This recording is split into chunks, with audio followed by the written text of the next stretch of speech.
Bismillahirrahmanirrahim. Assalamualaikum warahmatullahi wabarakatuh. Alhamdulillahirabbil alamin. Allahumma shalli ala Muhammadin wa ala alihi washabihi ajmain. Amma ba'd. Baik.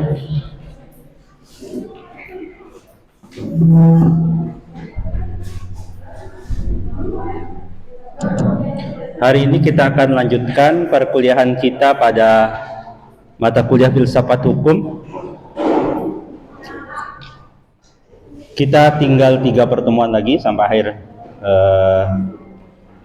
Mei ya. Pertemuan ini pekan depan dan pekan depan lagi. Maka di waktu itulah juga saudara punya kewajiban untuk menyiapkan, jangan lupa, tugas artikel saudara sebagai bagian 30% dari nilai saudara. Jadi kalau itu tidak terpenuhi, maka saudara sekalian juga bisa tahu akibatnya seberapa besar. Gitu. Baik, sebagai awalan saya ingin ada satu orang yang menyampaikan. Di situ hari ini tanggal 14 di presensi, mana presensinya? Nah, presensi nomor 14 siapa di situ? Nama siapa nomor 14? Mana Muhammad Najrin? Sudah maju belum? Belum? Ya, silakan maju.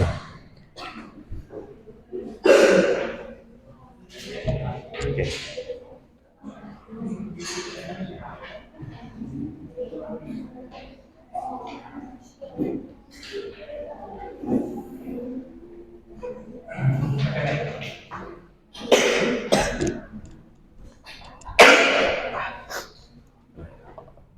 Baik, assalamualaikum warahmatullahi wabarakatuh. Baik, di sini saya akan mereview jurnal yang saya dapat, yaitu Filsafat dan Sejarah Perkembangan Ilmu.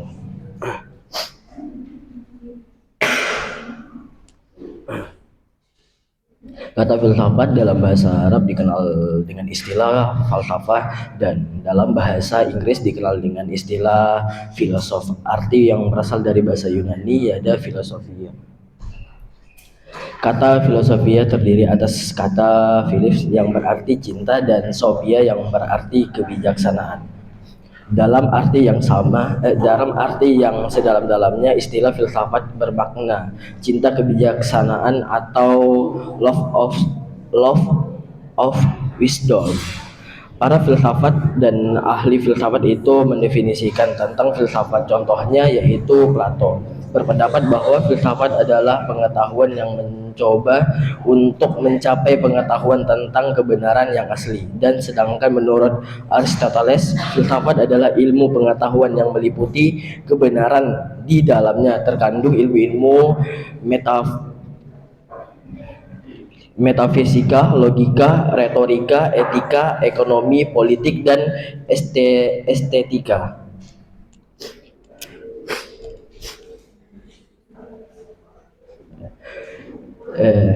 Filsafat secara sederhana berarti alam berpikir atau alam berpikir.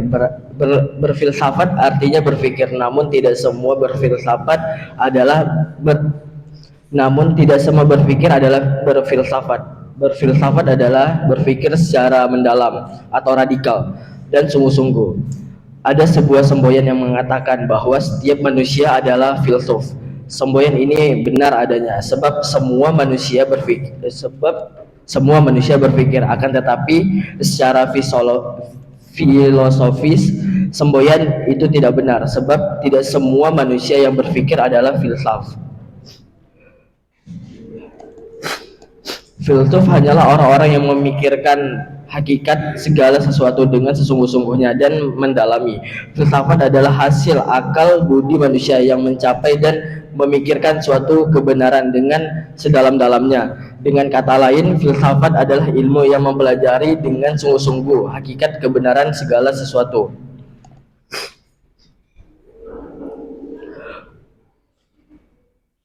Kunto Wibosono mengatakan ilmu ini lahir semenjak Immanuel Kant pada tahun 1728 sampai 1804 Masehi, menyatakan bahwa filsafat merupakan disiplin ilmu yang menunjukkan batas-batas dan ruang lingkup pengetahuan secara tepat.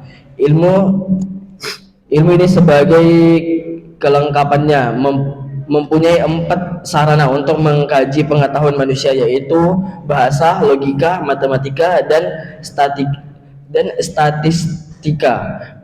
Bahasa ini digunakan menyampaikan isi pikiran kepada orang lain dengan didasarkan pada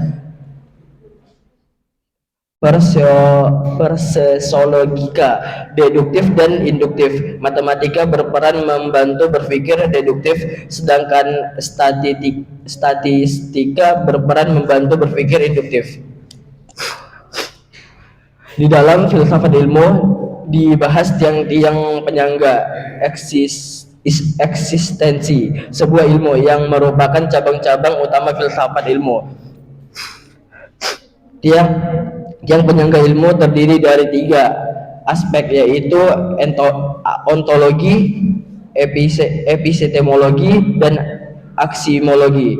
Aspek ontomologi keilmuan biasanya mempermasalahkan apa yang dikaji oleh sebuah ilmu pengetahuan. Aspek epistemologi mencoba menelaah ilmu pengetahuan dari segi sumber dan metode ilmu yang digunakan dalam rangka mencapai suatu kebenaran ilmiah. Aspek aksiologis, suatu ilmu pengetahuan mempertanyakan untuk apa suatu ilmu pengetahuan digunakan, atau dengan kata lain, aksiologi diartikan sebagai teori nilai yang berkaitan dengan kegunaan suatu ilmu pengetahuan. Baik, mungkin itu saja yang bisa saya sampaikan. Terima kasih. Assalamualaikum warahmatullahi wabarakatuh. Terima.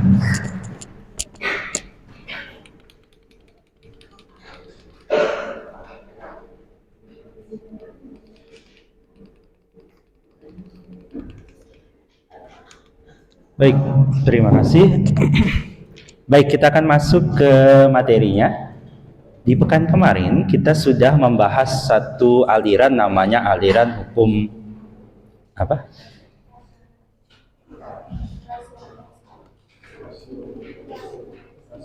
Aliran? Dia punya aliran rasional dan irasional. Oke. Di bawah aliran hukum alam ini ada aliran hukum alam irasional dan aliran hukum alam rasional. Seperti saya sampaikan di pekan kemarin, bahwa seringkali aliran hukum ini adalah respon atas aliran hukum lainnya. Bahkan di dalam aliran itu pun nanti berkembang respon atas masing-masing varian di dalam aliran hukum tersebut.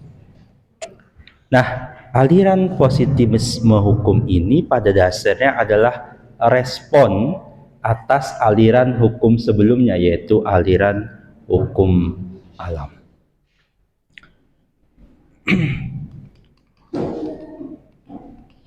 Salah satu kelemahan, jadi bisa jadi kelemahan sesuatu itu mengakibatkan orang akan berupaya untuk mencari solusi atas kelemahan itu.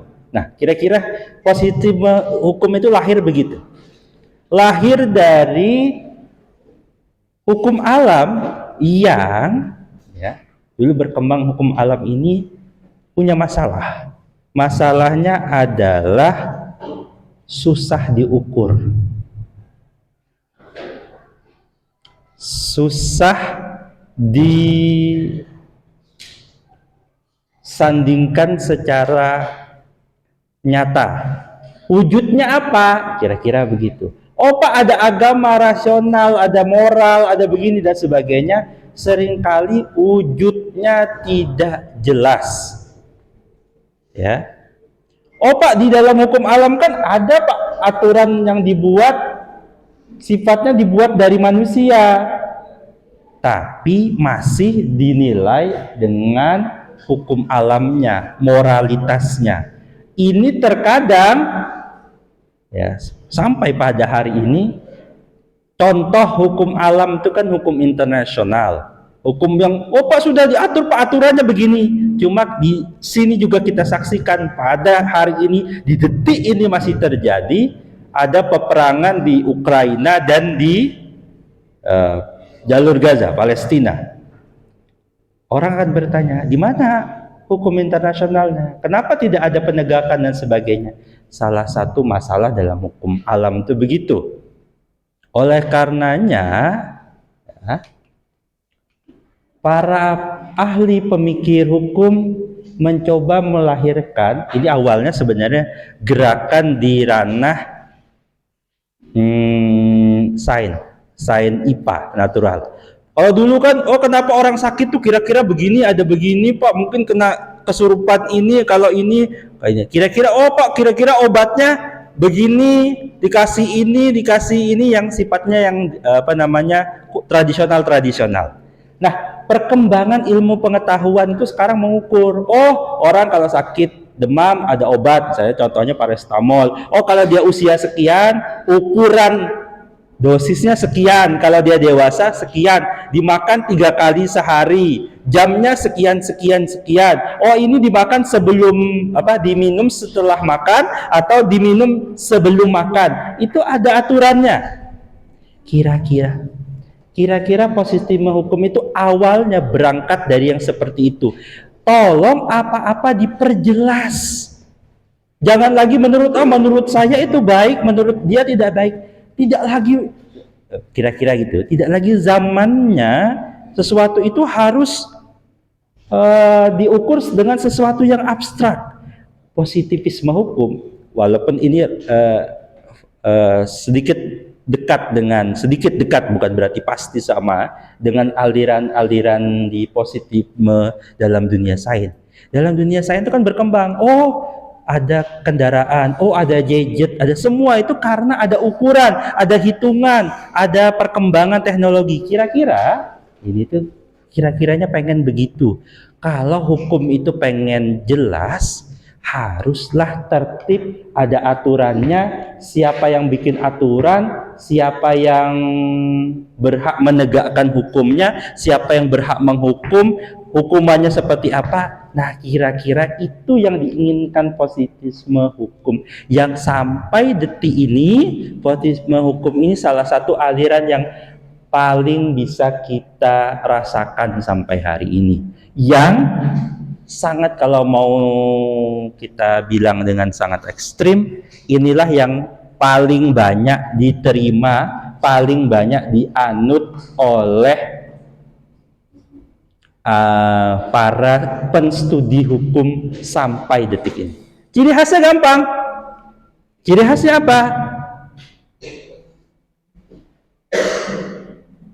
Mbak, membunuh itu boleh nggak, Mbak? Kenapa? Ya kenapa nggak boleh? Kan kita tanya. Itu perbuatan kejahatan. Perbuatan kejahatan. Kata mbaknya itu perbuatan kejahatan. Kata siapa? Menurut siapa itu jahat? Menurut semua orang. Oke, kata mbaknya membunuh itu nggak boleh karena membunuh itu kejahatan. Kejahatan menurut siapa? Menurut semua orang, gitu ya. Itu logika berpikirnya. Mbak, menurut Mbak membunuh boleh nggak, Mbak? Berapa banyak nyamuk yang sudah Mbak bunuh? Enggak ya. Enggak, membunuh manusia itu boleh apa enggak? Nggak boleh. Kenapa nggak boleh? Dosa, Pak. Dosa. Oke, jawaban yang ini dosa. Mbak, membunuh itu boleh nggak, Mbak? Siapa tahu saya ketemu orang yang jawabannya boleh, Pak. Boleh apa enggak? Nggak boleh. Kenapa nggak boleh? Hah? Karena itu Karena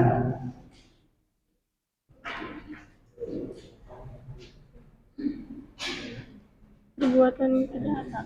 perbuatan kejahatan, sama seperti itu. Mas, membunuh itu boleh apa enggak? Nggak boleh, Pak. Nggak boleh. Kenapa nggak boleh? Bisa dipidana, Pak. Bisa dipidana. Oke, ini saya temu jawaban yang sedikit berbeda. Yang satu bilang itu jahat, Pak. Yang satu bilang ya berdosa, Pak. Itu bilang jahat juga. Yang sana bilang bisa dipidana. Oke.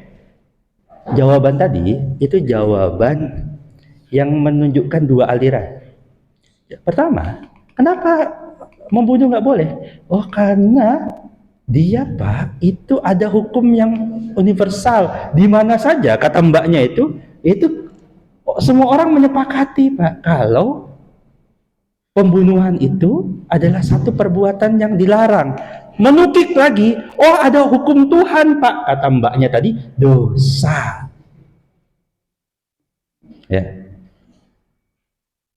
Ya, kira-kira begitu.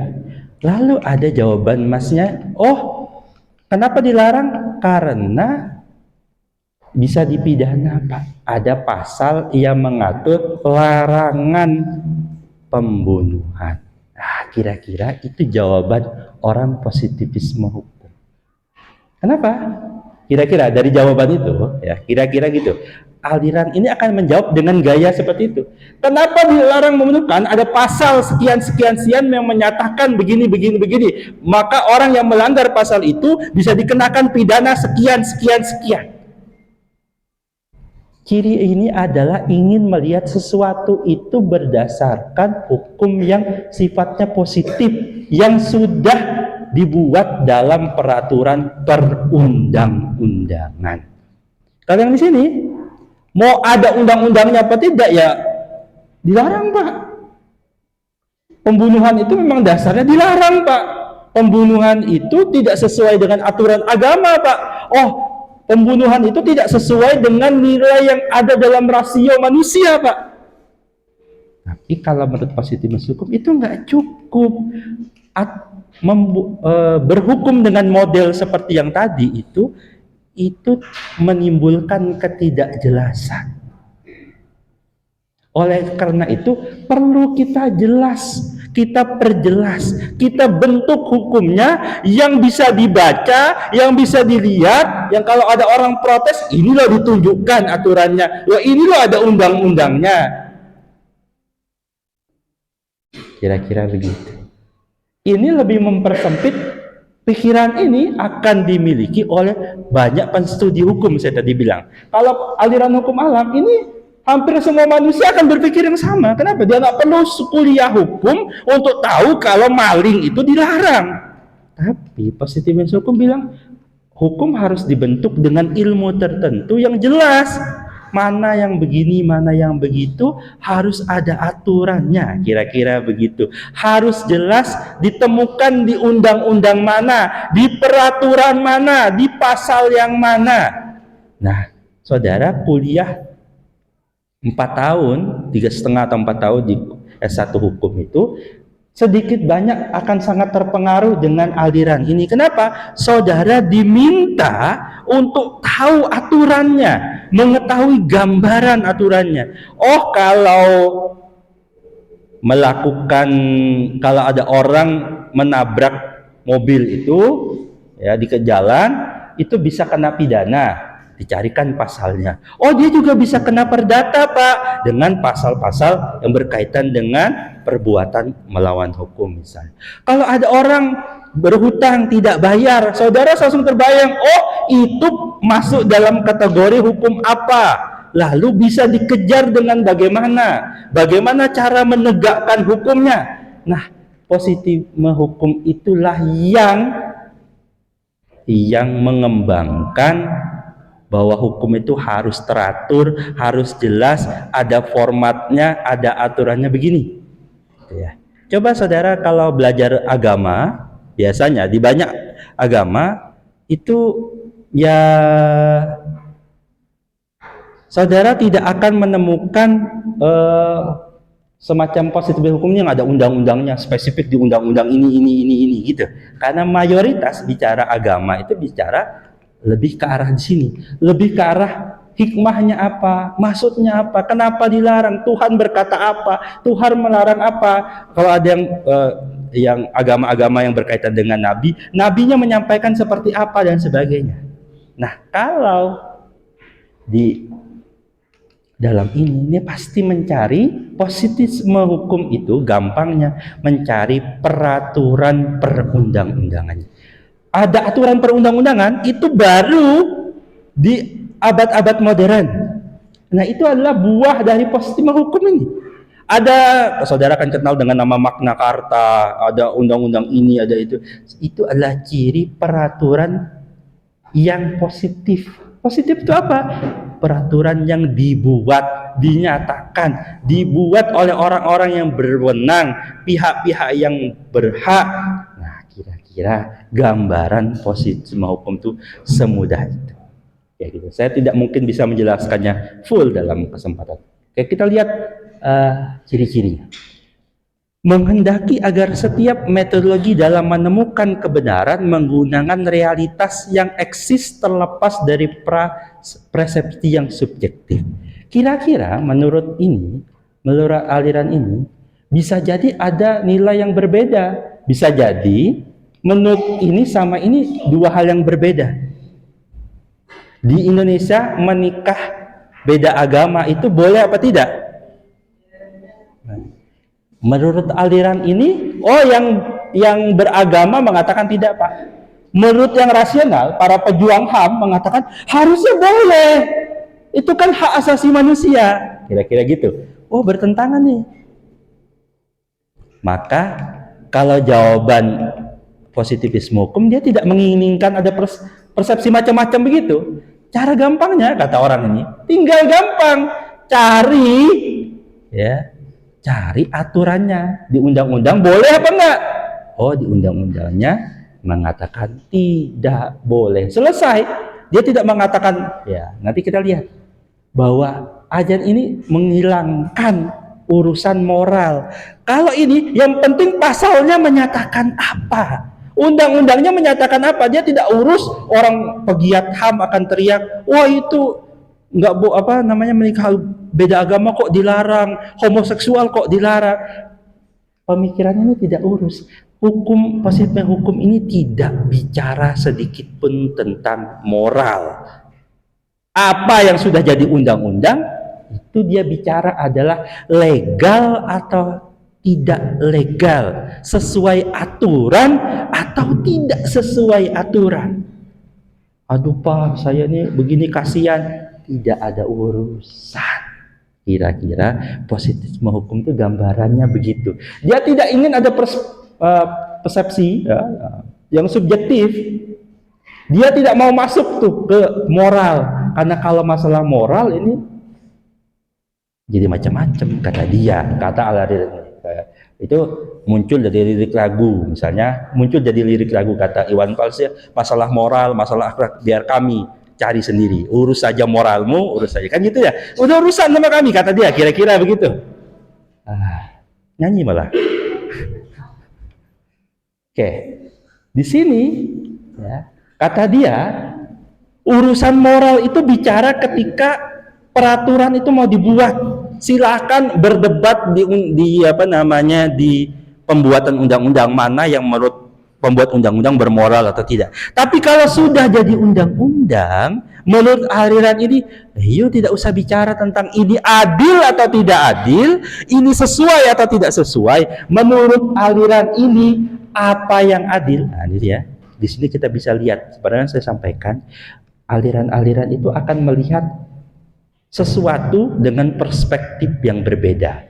Kata aliran ini, aliran hukum alam ini, ya,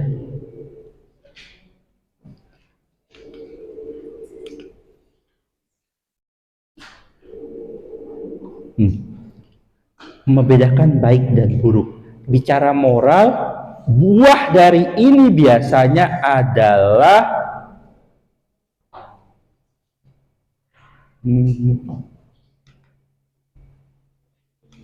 Oke, saya tidak tuliskan. Kemarin saya sudah mention berkali-kali, aliran hukum alam itu ingin apa? Ingin sesuai moral. Kata kuncinya adalah adil atau tidak adil. Menurut hukum alam ini yang penting itu adil, Pak. Yang penting sesuai dengan keinginan Tuhan, kata yang ini. Yang penting sesuai dengan rasio manusia seluruh dunia. Sesuai dengan hak asasi manusia, kira-kira gampangnya begitu. Ini yang diinginkan di dalam hukum alam. Kalau positifisme hukum, Yang dia inginkan adalah sesuai dengan peraturan yang berlaku. Kita tidak dasar polisinya nggak adil, hakimnya nggak adil, jaksanya nggak adil. Kata dia, jawaban dia apa? Kami sudah menjalankan sesuai peraturan yang berlaku. Nah, kira-kira itu jawaban dari positivisme hukum. Memisahkan antara hukum dan moral pada titik yang paling ekstrim namanya adalah legisme. Yang penting sesuai undang-undang. Ya, nanti kenapa saya bilang yang paling ekstrim? Karena di dalam positivisme ini pun nanti ada varian-variannya. Tapi saya akan cerita karakter-karakter kuncinya. Yang pertama tadi dia bicara tentang sesuatu itu terlepas dari sesuatu yang subjektif. Sesuatu itu harus objektif, kira-kira begitu. Pak, saya ini demam, Pak. Badan saya panas. Ya, gitu ya. Orang yang hukum alam kira-kira dia tanya, "Oh iya, menurutmu panas ya?" Ya, kira gitu. Sudah kita terima karena orang positivisme hukum tidak. Dia akan ambil termometer, dia ukur. Pas dia lihat, wah normal kok suhumu. Kamu saja berpandangan kalau kamu sedang badannya panas. Padahal kalau termometer, ini suhu normal manusia. Kira-kira begitu. Dia memisahkan antara perasaan, aduh Pak saya merasa demam panas nih Pak. Nah pas diukur, normal-normal saja. Oh aduh Pak kayaknya tekanan saya naik nih. Diukurlah di tensi. Pas dilihat tekanan darahnya, normal-normal saja. Kira-kira gitu. Karena menurut positivisme hukum tidak semua perasaan dirasa seperti itu pasti objektif, bisa jadi dia subjektif. Aliran yang pertama tadi itu aliran hukum alam berjasa pada perjuangan tentang keadilan, tentang moralitas. Nah, positivisme hukum ini berjasa pada mengukur sesuatu yang bisa diterima semua pihak. Kira-kira gitu. Termometer itu mau diganti termometernya, ukurannya sama aja. Kalau termometernya normal gitu ya, dia berfungsi dengan baik. Diukur pakai 10 termometer, suhunya akan sama segitu juga. Gitu. Iya kira-kira.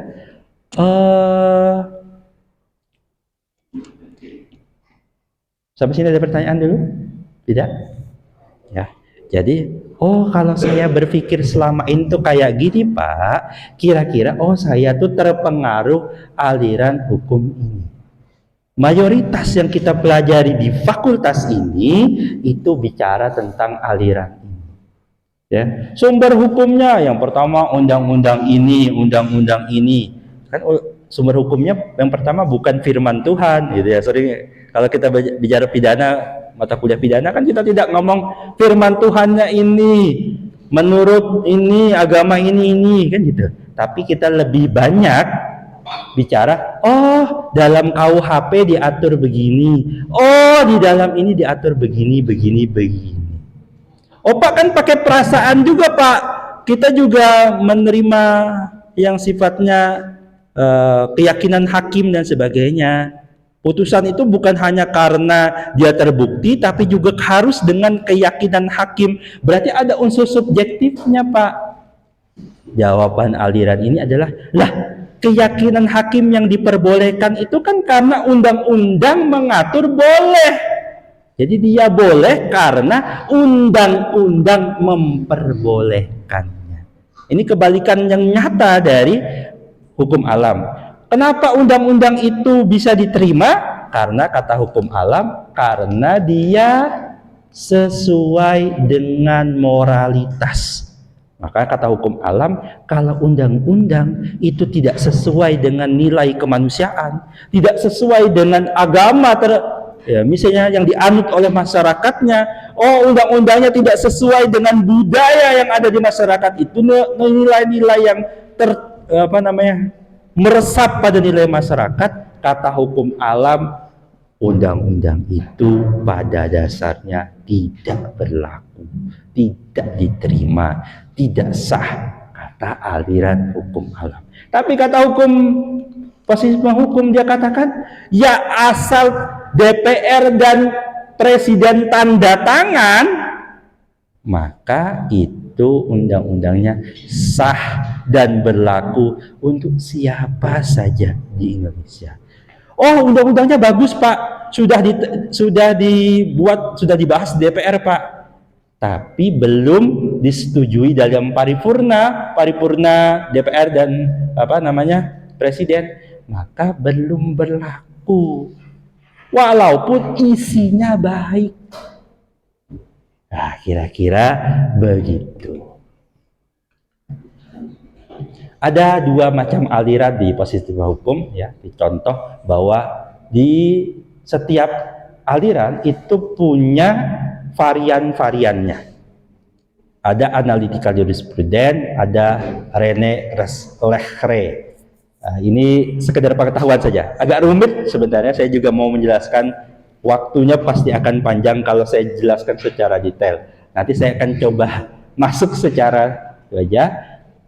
Di open learning saudara, silahkan nanti dibuka. Di open learning itu sudah ada buku yang saya masukkan.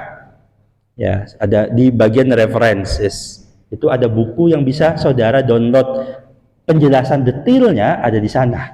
Aduh Pak, enak banget kuliah di itu, dosennya nggak ngajar. Iya, karena memang kita tidak akan sanggup menjelaskan secara detail dengan waktu yang terbatas itu. Oleh karena itu sistem belajar di UMKT, kita dosen itu memberikan gambaran dan saudara berhak bertanya di kelas begini atas hasil bacaan yang sifatnya saudara baca di modul, saudara download dari buku-buku yang ada dan dari video-video yang sudah disediakan, gitu ya. Kalau nanti saudara tidak temukan di referensi, silahkan kontak saya, nanti saya kasih bukunya. Aliran ini itu dikembangkan oleh John Austin. Nah, saya ingin masuk ke sini dulu deh. Dia yang lebih tua. Namanya Hans Kelsen. Saudara akan temukan ini di banyak bidang hukum, terutama hukum tata negara. Pasti ada teori tentang Hans Kelsen. Hans Kelsen ini misalnya teorinya dia katakan bahwa kenapa salah satunya undang-undang itu berlaku karena sesuai dengan undang-undang yang lebih tinggi. Kenapa boleh ada peraturan, misalnya ada peraturan presiden, ada peraturan menteri, karena ada undang-undangnya. Undang-undang bisa berlaku kalau apa? Sesuai dengan undang-undang dasar. Sehingga menurut Hans Kelsen inilah melahirkan konsep, contohnya adalah Mahkamah Konstitusi. Mahkamah Konstitusi itu salah satu tugasnya adalah menguji undang-undang terhadap tugas Mahkamah Konstitusi menguji undang-undang terhadap undang-undang dasar. Karena menurut Hans Kelsen, ya nanti turunnya ada salah satu murid-muridnya gitu ya, bahwa peraturan yang di bawah itu harus sesuai dengan peraturan yang lebih tinggi. Jadi kenapa aturan itu berlaku? Karena ada undang-undang yang di atasnya, ada peraturan di atasnya. Kalau undang-undang ya, tidak sesuai dengan undang-undang dasar, maka Mahkamah Konstitusi akan membatalkannya. Nah, ya, perhatikan secara jenak. Di situ kita lihat bahwa aturan itu harus sesuai dengan norma hukum positif.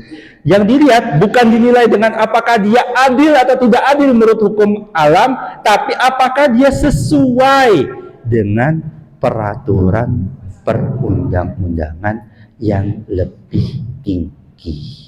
Nah, kira-kira gitu.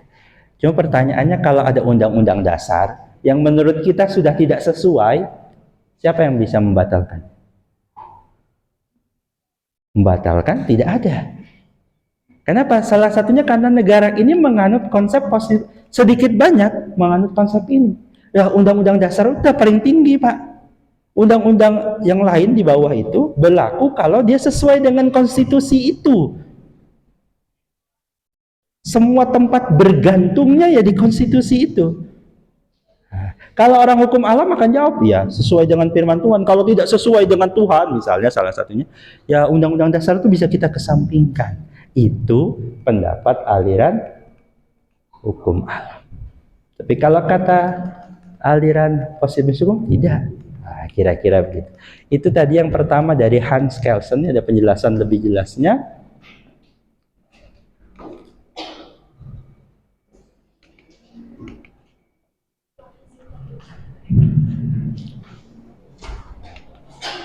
Oke.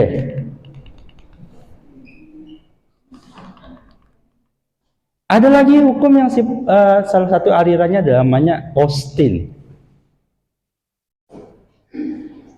Nanti dia menjelaskan tentang detailnya. Oke, daripada saya masuk tapi tidak selesai, oke kita aja lah. Ya, ada alirannya. Nanti saudara akan silakan dibuka di bukunya. Nanti ada penjelasan lebih detail.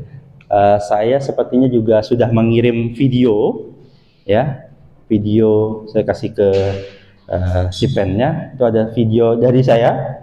Sebenarnya kan di Open Learning itu dipakai untuk beberapa kelas, jadi bukan kelas saya saja. Jadi saya cuma numpang modul di situ. Dulu kalau modulnya saya, makanya materi-materinya sedikit berbeda di PowerPoint-nya, karena saya dulu punya modul sendiri dan penjelasan per video. Tapi karena sekarang dijadikan jadi satu, saya modul-modul PowerPoint saya ini akan saudara temukan di YouTube yang saya share, ya. Itu ada satu playlist yang berisi penjelasannya. Ya. Gitu. Karena waktu kita terbatas, jadi saya harus masuk ke aturan aliran berikutnya. Di pekan depan kita selesaikan alirannya, terakhir nanti saya harus merangkum banyak hal.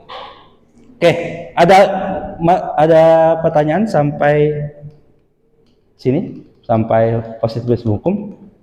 Ada, ya silakan. Ya. Tidak menganut secara resmi, ya. Banyak terpengaruh, gitulah bahasa yang paling gampang. Banyak terpengaruh. Ya. Ya. Ya. Tidak 100%, ya. Berarti kalau tidak 100% artinya apakah mazhab tersebut bisa dikesampingkan menurut undang-undang? Gini, hukum itu dibuat karena para pakarnya, ya, dulu menyusun negara ini. Dulu pakar penyusun negara ini mayoritasnya adalah penganut aliran positivisme hukum, ya, gitu. Dan dulu memang bukan hanya di Indonesia, di seluruh dunia mayoritas alirannya itu. Ya. Tapi pemikiran hukum itu berkembang. Uniknya saya tadi pernah katakan sebelumnya, di hukum itu tidak mesti pasti 100% orang memilih ini dia meninggalkan semuanya. Tidak. Ini beda kalau di sains, ya. Kalau orang sudah memilih ini, ya dia tidak ikut yang lain. Cara ngukurnya pakai cara ini, tidak boleh pakai yang lain. Tapi kalau di bidang sosial, kayak termasuk hukum ini, bisa jadi dalam beberapa titik tertentu dia akan menggunakan ini. Ciri kenapa Indonesia saya bilang tidak menganut positivisme hukum 100%, karena Indonesia masih mengakui hukum adat. Padahal hukum adat itu ada undang-undangnya, enggak? Bahwa menurut hukum adat Dayak ini begini-begini aturannya, ada undang-undangnya di masyarakat adat. Tidak ada undang-undangnya secara kertasnya mana gitu, nggak ada. Padahal menurut undang positivisme hukum ya harus ada kertasnya, harus ada undang-undangnya ditandatangani begitu kira-kira. Ternyata tidak. Kenapa saya tidak bilang 100% tadi? Dalam urusan tertentu ada masyarakat hukum adat yang diakui di Indonesia. Dia menggunakan konsep mazhab sejarah. Di Indonesia ada hukum Islam. Hukum Islam itu ya jelas dia tunduknya pada hukum alam, dekatnya. Hukum alam yang irasional tadi. Nah, gitu ya. Jadi tidak 100%. Tapi mayoritasnya mau tidak mau diakui penganut positivisme hukum. Gitu Mas jawabannya. Bisa terbayang? Nanti diresapi lah kayak gitu. Ada pertanyaan lagi? Oke. Saya ada waktu sampai 27 menit lagi. ada aliran yang namanya inilah bacanya susah banget. Utilitarianisme. Dari sini utility ini bahasa gampangnya kebermanfaatan. Kalau tadi di hukum alam, ya, kemarin kan saya selalu sering bilang, kalau yang biasa di kelas saya hampir selalu mengatakan bahwa ada menurut Rahbah itu ada nilai hukum itu 3: keadilan, kepastian hukum, kemanfaatan. Nah, hukum alam itu mengutamakan keadilan, sedangkan positivisme hukum dia mengutamakan apa? Kepastian. Sedangkan utilitarisme ini dari sini aja, dari namanya gampangnya, inilah aliran yang selalu bercerita tentang kemanfaatan. Yang lebih penting menurut aliran ini, ya, yang mana yang harus diutamakan itu bukan sekedar keadilan yang menurutnya belum tentu diterima semua orang, karena bisa jadi keadilannya berbeda-beda. Kalau kita saklek pada undang-undang, bahasa gampangnya, kritik pada positif hukum ini, dia kaku. Orang yang sangat, kalau bahasa kasarnya itu adalah hakim yang kacamata kuda. Pokoknya ada aturannya, untuk begitu. Pokoknya aturannya harus dihukum seperti itu. Sekarang ada rame nih, lagi viral 1-2 hari ini, ada seorang di Bengkulu itu ditetapkan tersangka karena dia membunuh atau saya nggak tahu dia sampai mati apa tidak. Yang pasti dia melakukan penusukan terhadap 2 orang.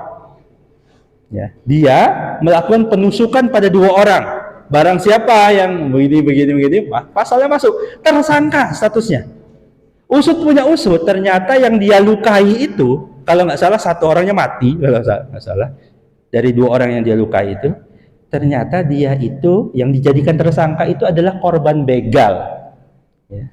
Korban begal yang dia membela diri sehingga yang perampoknya, begalnya itu malah kalah. Nah, kira-kira gitu. Rame berapa hari yang lalu. Sampai tadi pagi saya cek beritanya masih ada karena mau gelar perkara. Nah, itu kan kalau menurut undang-undang, salah satu kritik pada peraturan ini, dia nggak cerita tentang begitu. Yang penting masuk pasalnya. Positif hukum itu kan begitu cara berpikirnya. Agak kaku, agak seperti robot, agak tidak berseni gitu, tidak ada perasaannya. Itu kan kalian kalau punya pacar ya, dia baik, dia ngasih ini, dia kasih itu. Tapi kalau ketemu saudara datar aja, senyum nggak senyum, kan kira-kira positif hukum tuh begitu. Nggak ada seninya pak, makanya saya selingkuh, gitu katanya. Pacar saya sekarang cuek pak, gitu kira-kiranya. Positif hukum itu agak kurang ngeruh, ya, kalau kritikannya. Sehingga ada yang lari ke hukum alam tadi masih berkembang, ada juga yang lari yang penting itu manfaatnya pak.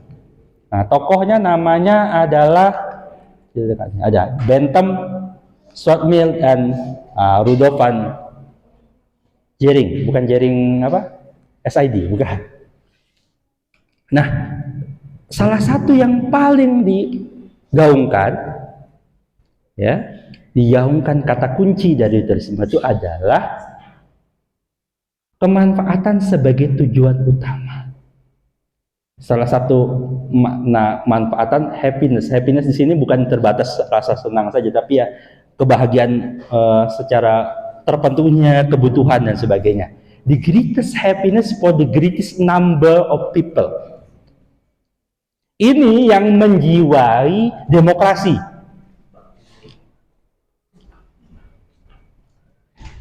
Salah satu yang menjiwai demokrasi ini nih, apa tuh bentuknya?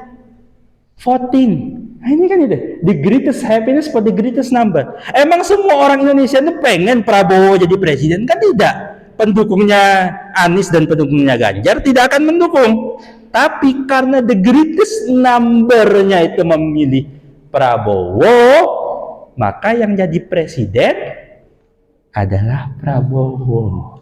Kira-kira begitu. Kalau kata hukum alam, yang penting itu bukan masalah siapa yang ngomong. Sudah. Kata hukum alam itu bukan siapa yang ngomong, tapi bagaimana Tuhan bicara.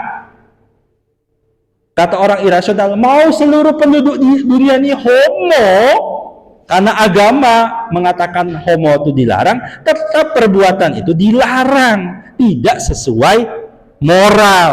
Itu kata hukum alam irasional. Kira-kira begitu.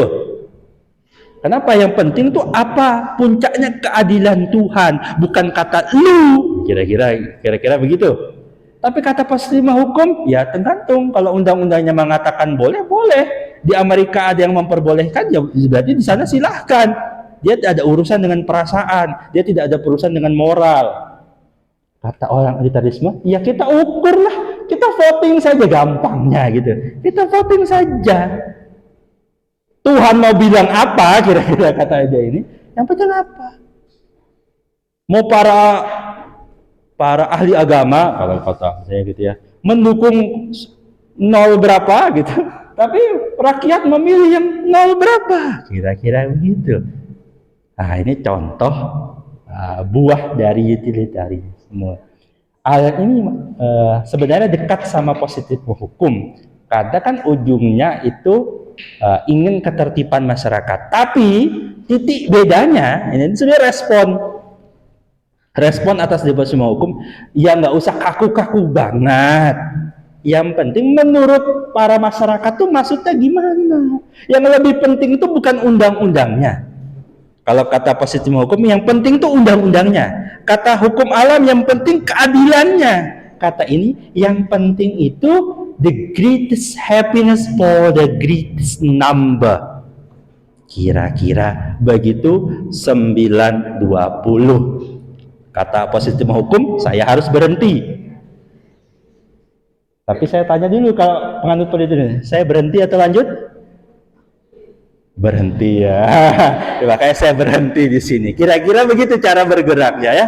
Demikian saya akhiri. Kita tinggal 2 pertemuan lagi. Tolong disiapkan artikelnya juga, diupload di Open Learning, dan ya saya saya klarifikasi sedikit di situ, tanda tangannya itu sampai nomor 15 saja. Oh Pak, berarti minggu depan?